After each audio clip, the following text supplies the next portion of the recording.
Hey, what is going on, guys? In this video today, we're going to be going over how to take your console Fortnite skill to the next level.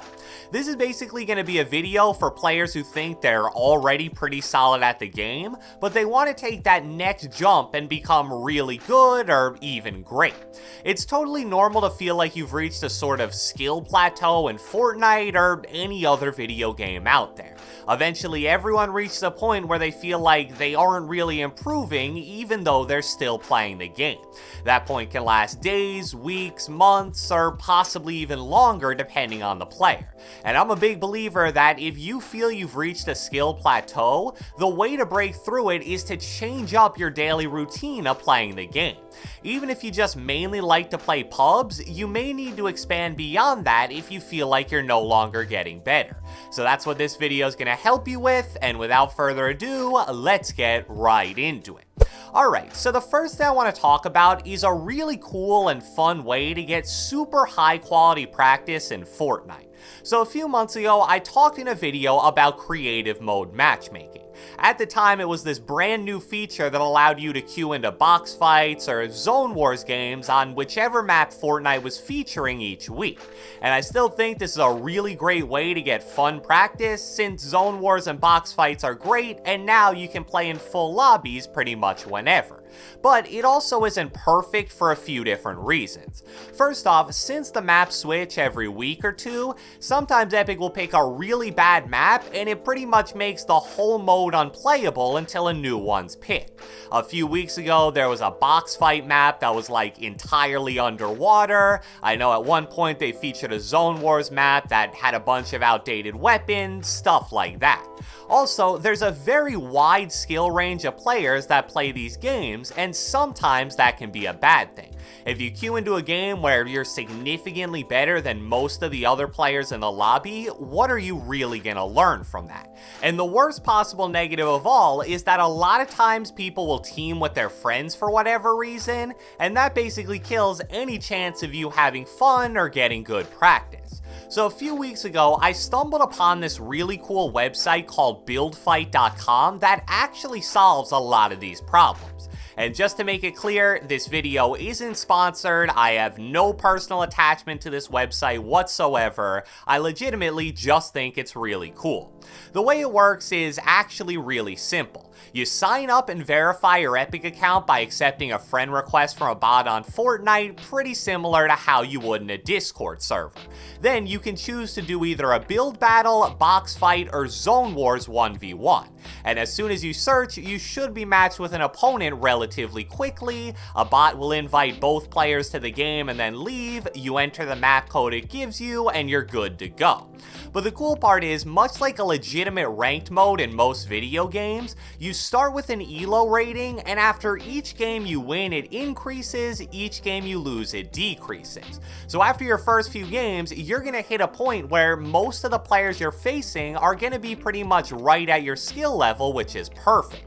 When I first heard about this, I kinda expected it to be like some bootleg game battles or UMG ripoff, but I'm honestly shocked at how smoothly everything went. It's open to all platforms, it's all 1v1, so your skill level as an individual is the only thing being tested. You obviously don't have to worry about anyone teaming, and even when I played at like midnight or 1 AM, I was getting games really quickly pretty much every time. So at least based on my initial experience, this is a really great resource to get high quality 1v1 practice that would normally be a pain to find, and it'll definitely help you take your skill to the next level. The next topic that's really important to discuss is actually regarding binds and sensitivity. So about a week ago, I was randomly sort of curious, so I made a poll through YouTube asking whether my subs play non-claw, non-paddle, non-claw with 1 through 4 paddles, or claw. And when I checked the results, it really surprised me that roughly 60% of the people who answered that poll play non-claw, non-paddle. Now, that may sound kinda random, but let me explain how that's related to taking your skill to the next level. Playing non-claw, non-paddle is a fairly significant disadvantage in Fortnite, especially if you keep jump as the default A/X, which most people do. I think if you look at all the controller pros out there, maybe 10% of them play non-claw, non-paddle, and literally the only pro I can think of off the top of my head that uses non-claw, non-paddle and A/X as jump is Wavy Jacob. When you hit a skill plateau as a player, it's all about taking a step back and looking for new ways to improve your game. So if you're a non-claw, non-paddle player still using A as jump, getting off that is something super worthwhile for you to learn.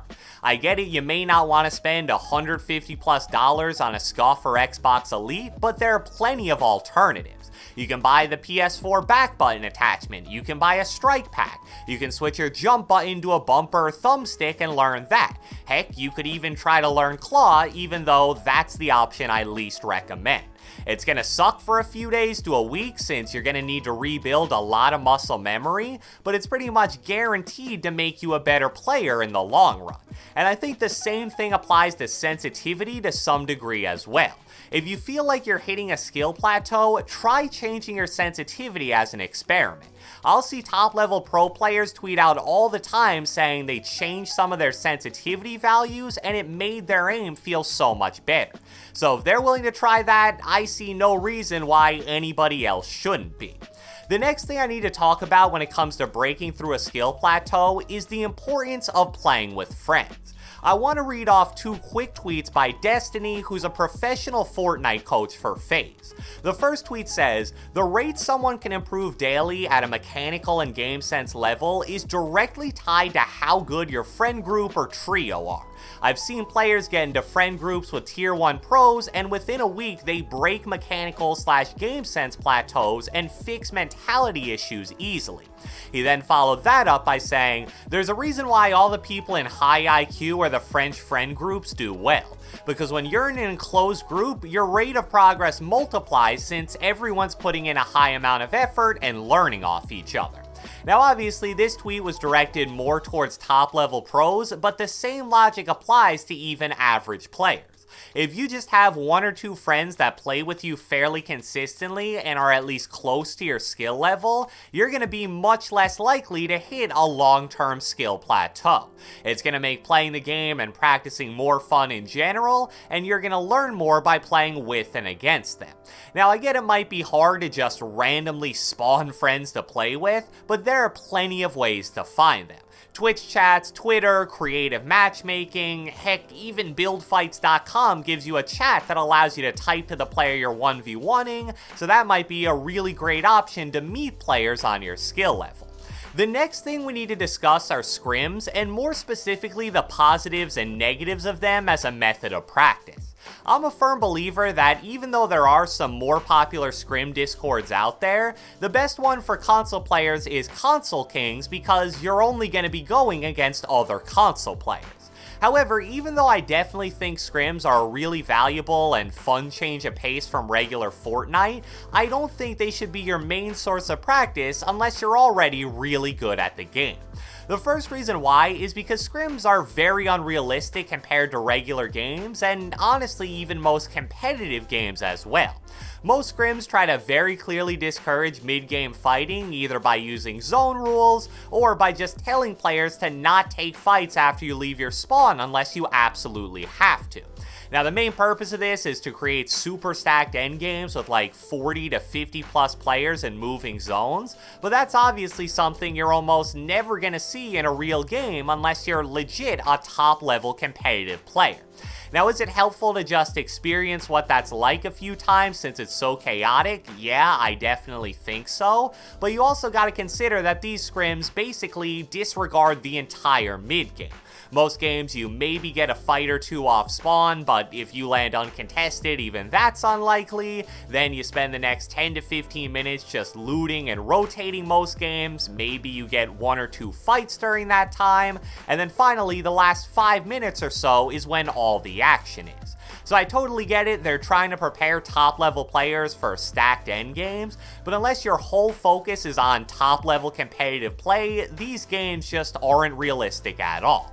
And in terms of practicing, going 15 to 20 minutes straight of in-game time only getting 1 to 2 fights obviously isn't all that great.